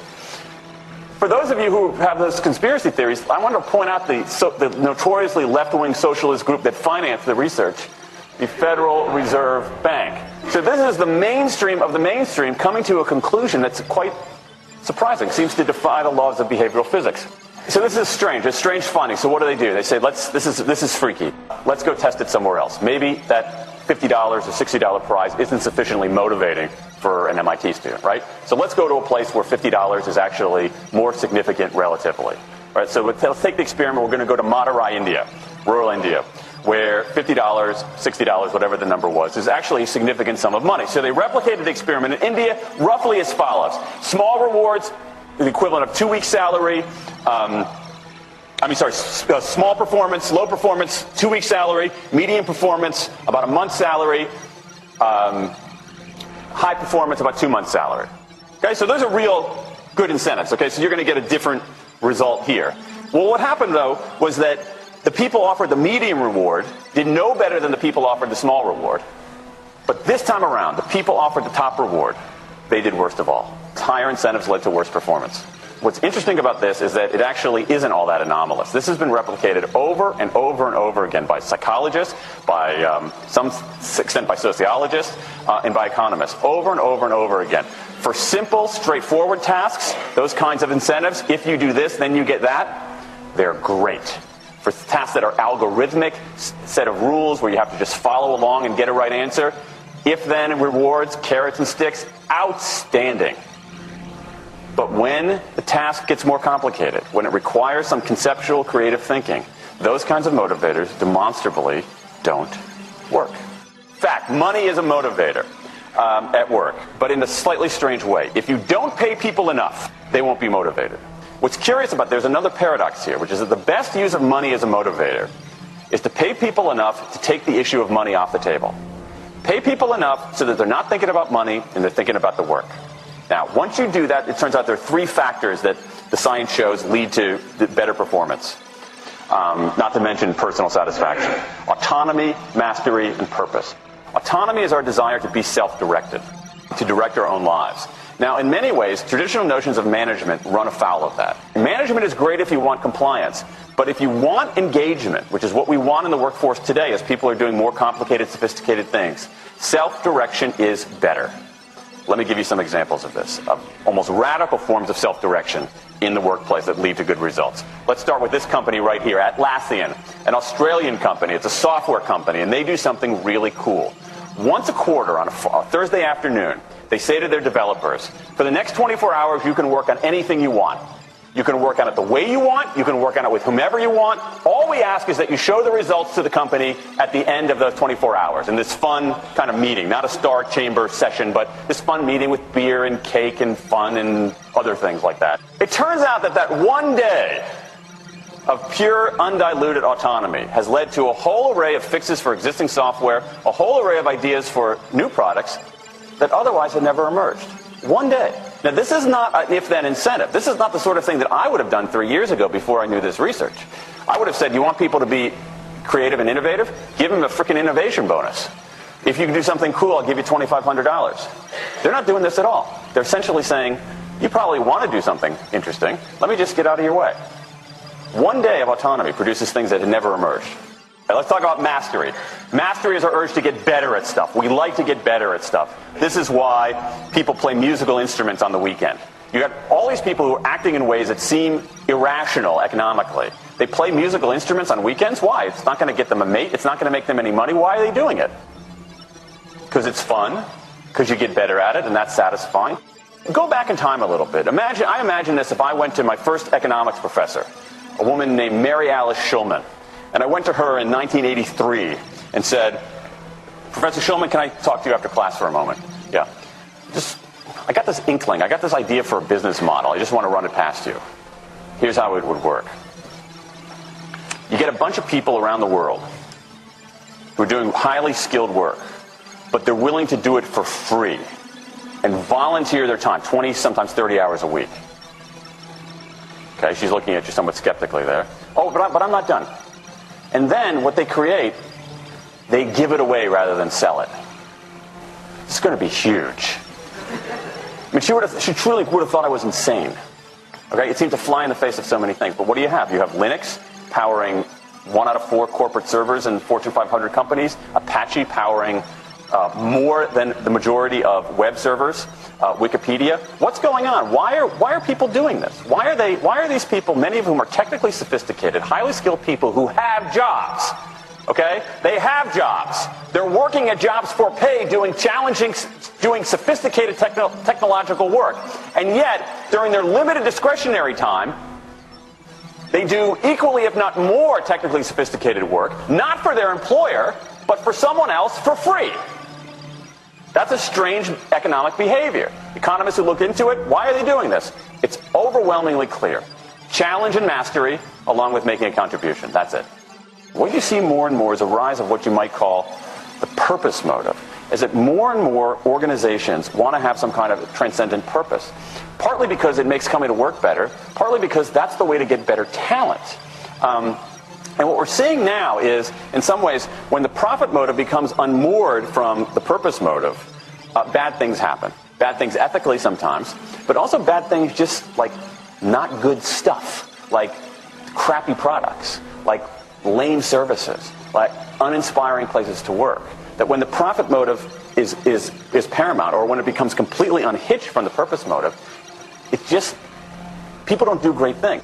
More and more organizations are realizing this and sort of disturbing the categories between what's profit and what's purpose. And I think that actually heralds something interesting. And I think that the organizations that are flourishing, whether they're profit, for profit, or somewhere in between, are animated by this purpose model. Let me give you a couple of examples. Here's the founder of Skype. He says, our goal is to be disruptive, but in the cause of making the world a better place. Pretty good purpose. Here's Steve Jobs. I want to put a ding in the universe. All right? That's the kind of thing that might get you up in the morning and racing to go to work. So I think that that we are purpose maximizers, not only profit maximizers. I think the science shows that we care about mastery very, very deeply. And the science shows that we want to be self-directed. And I think that the big takeaway here is that if we start treating people like people and not assuming that they're simply horses, slower, smaller, better-smelling horses, if we get past this kind of ideology of carrots and sticks and look at the science, I think we can actually build organizations and work lives that make us better off, but I also think they have the promise to make our world just a little bit better.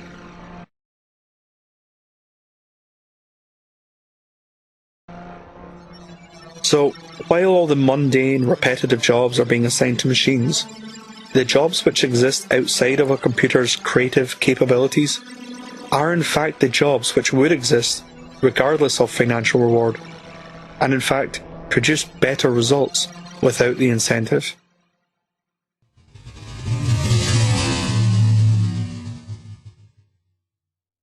Earlier we looked at the possibility of certain media companies becoming exclusive to app form.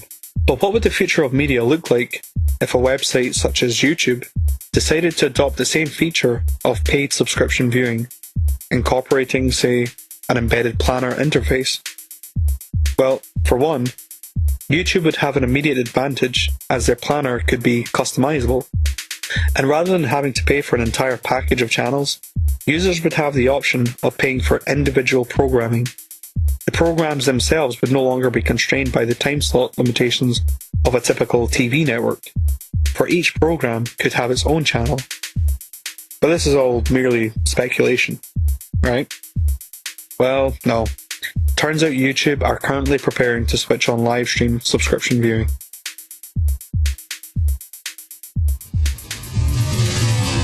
The most profitable sector in the entertainment business is the film industry. One of the reasons is, of course, due to just how expensive it actually is to make a film, accounting for the sheer amount of people involved in production. But many production elements are quickly becoming redundant by the ever-improving capabilities of CGI.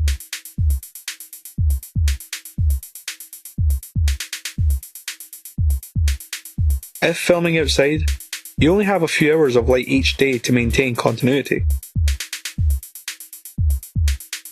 With CGI, backdrops and lighting can be controlled in a greenlit studio.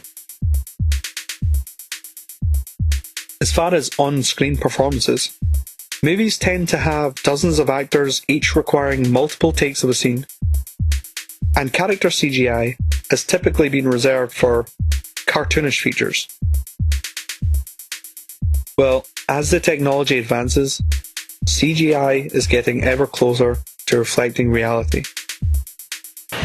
Okay, first thing, smile, frown, look mean, eyebrows up, eyebrows down, move your mouth around like this. Now go A, E, I, O, U. Very good. Okay, now. With CGI, an actor could perform every scene of a movie inside a greenlit studio. And since his image is rendered, you could have a single actor performing multiple roles. Perhaps every role in an entire movie could be performed by just 4 or 5 actors.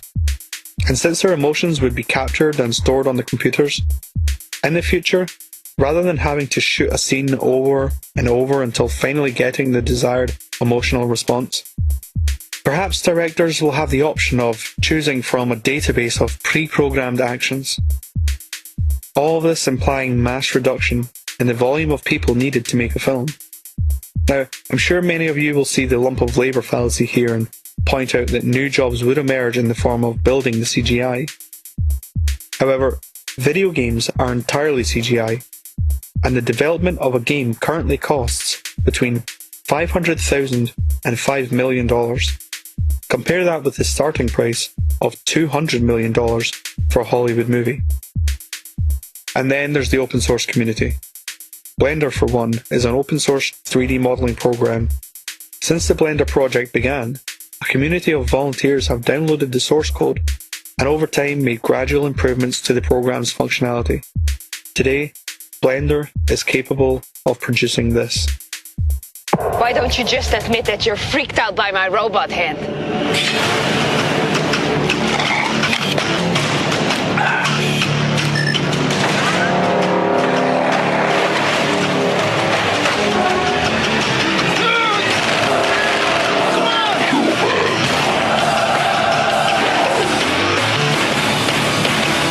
This is pretty freaky.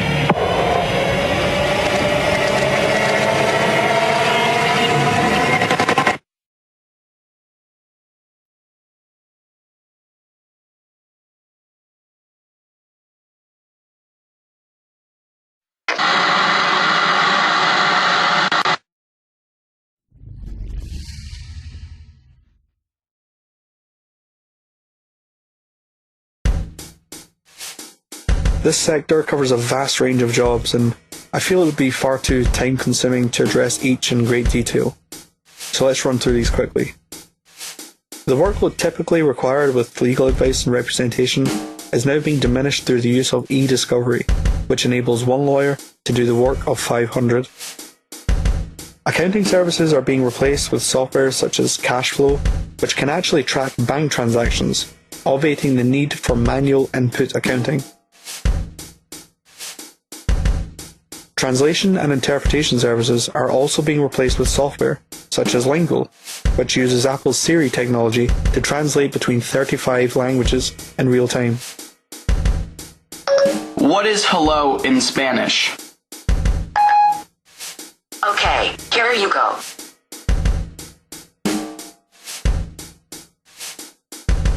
Architectural work may over time become less of a specialist subject.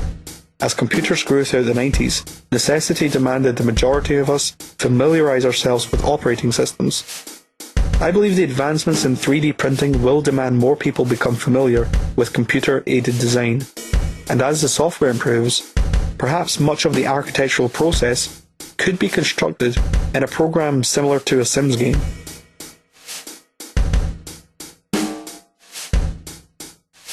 Engineering, computer system design, photography, and scientific research all seem to fall under the umbrella of creativity, which, as demonstrated earlier, would exist regardless of paid employment. Advertising services may also be under threat if YouTube were to eliminate their competition and also incorporate a paid viewing feature which disables advertising.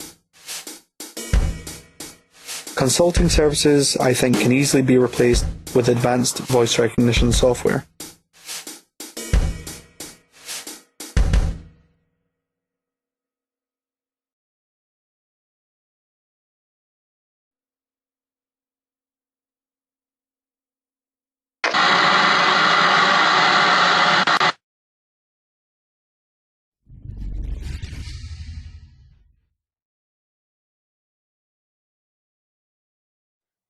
The core requirement of an administrator is to process, filter, organize, and categorize data. Facebook has recently shown the potential of account synchronization. Instead of having to fill out a form every time we register to a new website, now we have this single-click option of register through Facebook, where all the user has to do is click this button and the website does the rest. Of course, Facebook is a social network and likely contains information not necessarily relevant to third-party organizations.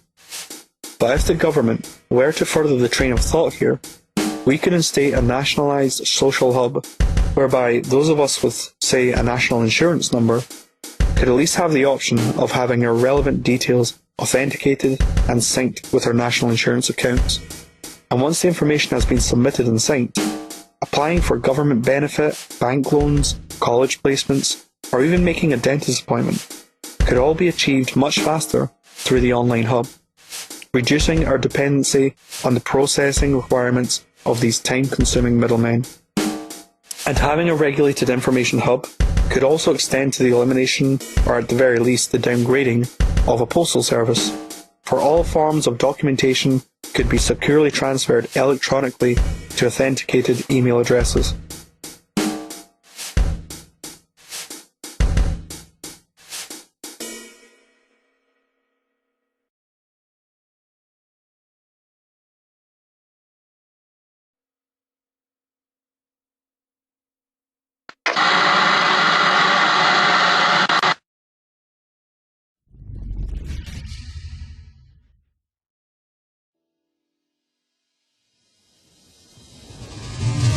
The world of finances and insurance is obviously dependent upon the circulation of money.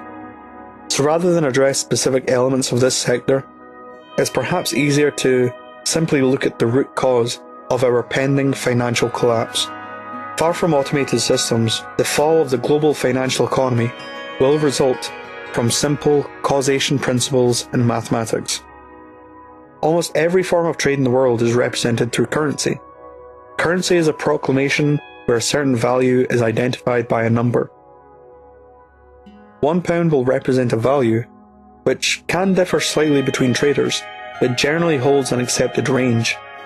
And this ranging value is not determined or decided by politicians or bankers. It is a value derived from the market.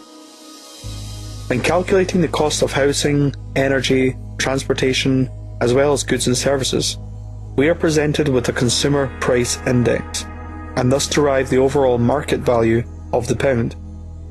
The markets themselves are predicated on consumer spending. So, if all consumers continually spent the same amount, the market prices would stabilise, and the economy could potentially function harmoniously, neither growing nor contracting. But let's take a step back and look at where money actually comes from in the first place. All money in circulation was created by, and is the property of, the central bank, in our case the Bank of England. This bank loans money to commercial and investment banks, which then issue loans themselves to rival banks, consumers, and businesses. So, since we are all trading borrowed money, cyclical consumption is not only a necessity for ensuring the integrity of the pound, it is also a requirement for the banks, thus the currency, to remain operational. Only one problem with this. This borrowing from the bank's process, it's not quite the same as a game of Monopoly where a friend might loan you some cash until you pass go. All the money borrowed from both central and commercial banks have to be paid back with interest.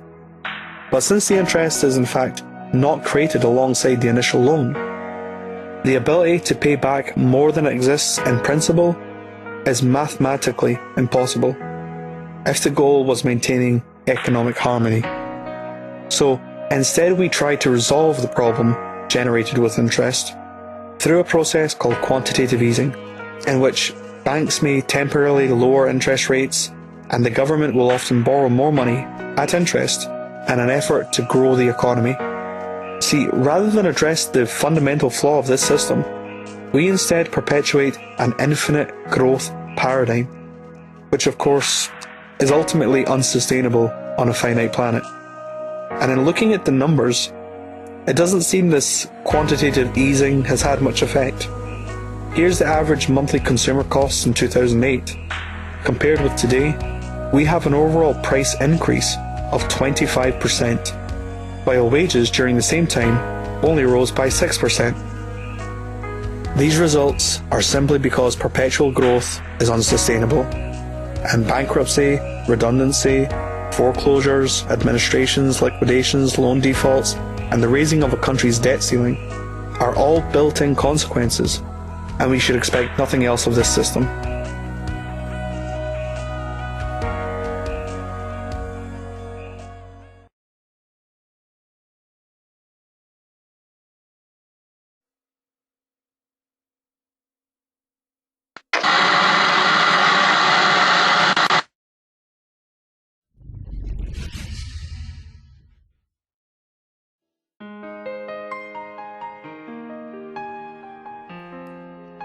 Having looked at each sector of employment, it appears we are heading towards a fully automated economy.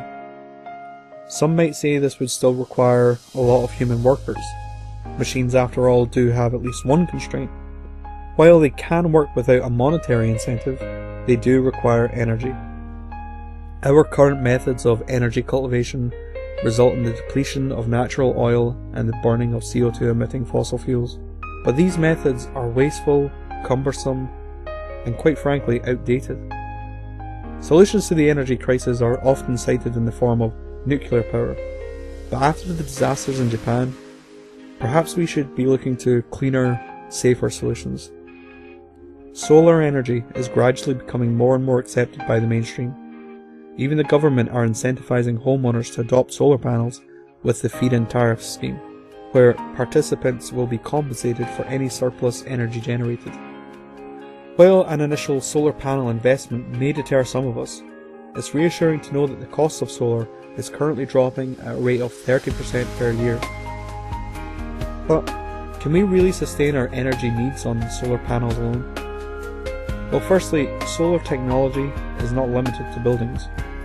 An American company called Solar Roadways has developed photovoltaic solar roads. With current technology, it is estimated that the full integration of solar roads across the US would generate enough power to satisfy the current energy usage of the entire planet.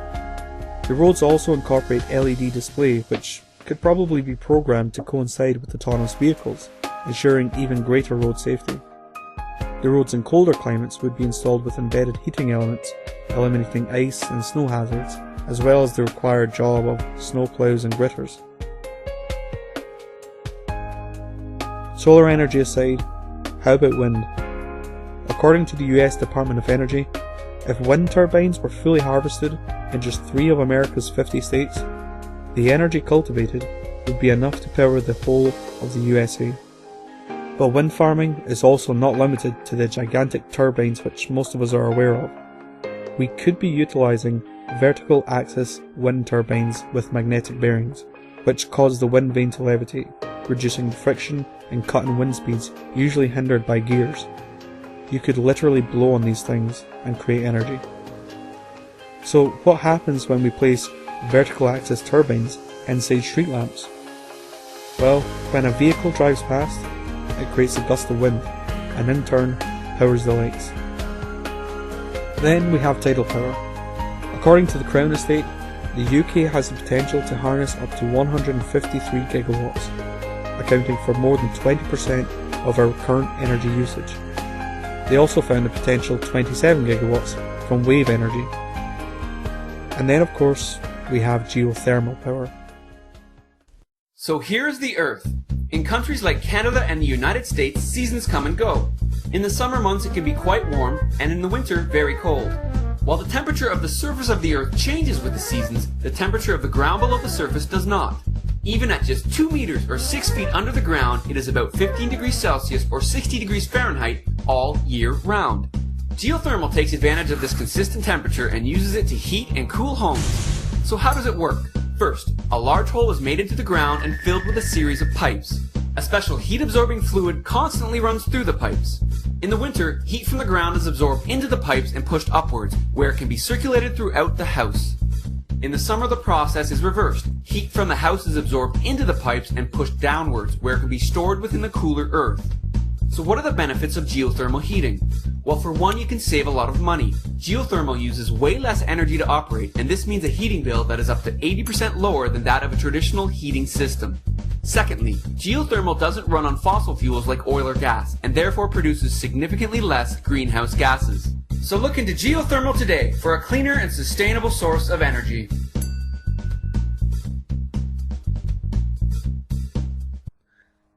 As well as heating homes, geothermal is being used to convert heat into energy. And in a 2006 MIT study, geothermal was found to have an energy potential of 2,000 zenojoules. The total global energy consumption is currently around 1/2 a zennojoule per year, signifying 4,000 years of planetary power from geothermal alone, meaning the powering of an automated economy is simply a non-issue. But then there's the other argument regarding machine maintenance. It is now a general assumption that machines are constantly in need of repairs. And, well, this is true, at least with respects to market products. See, within the market, there is planned obsolescence.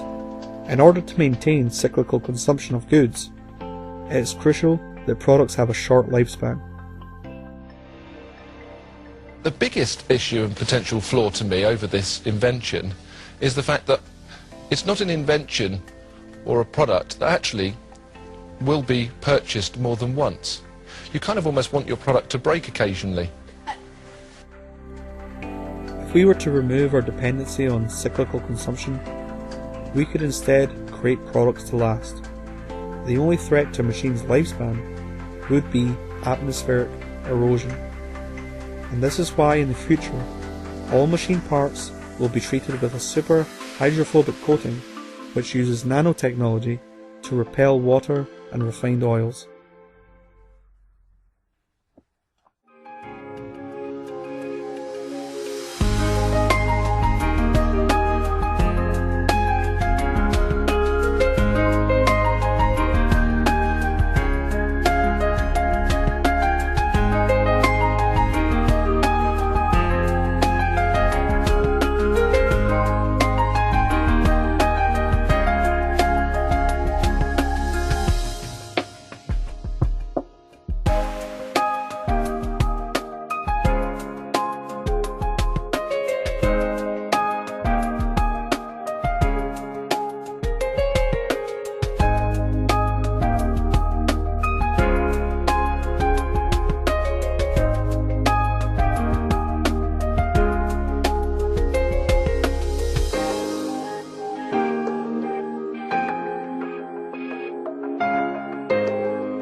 Even when we do recognise the implications of mass mechanization, people tend to think, not my job, not the job I happen to have spent 4 years studying for, the business my family left me, the product I've invested my life savings in.